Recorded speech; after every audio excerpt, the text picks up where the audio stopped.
কান্নার পানির দাম কত জানুনি? চোখের পানির দাম কত জানেননি?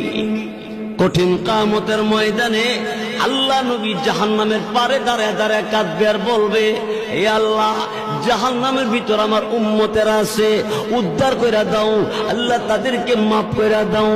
আল্লাহ রাব্বুল আলামিন, আমার আল্লাহ তাআলা জিবরাইল ফেরেশতাকে বলবে, জিবরাইল,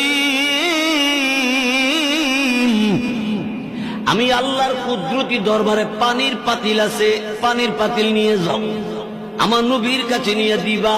নবীকে বলবা এই পাতিলের পানিটা জাহান্নামের ভিতরে ছেড়ে দেওয়ার জন্য। রাসূলের কাছে জিবরাইল পানির পাতিল দিবে, আর জিবরাইল ফেরেশতার কাছ থেকে রাসূল পানির পাতিল পাইয়া পানিটা জাহান্নামের ভিতরে ছেড়ে দিবে। জাহান্নামের আগুন ঠান্ডা হয়ে যাবে, নিভে যাবে।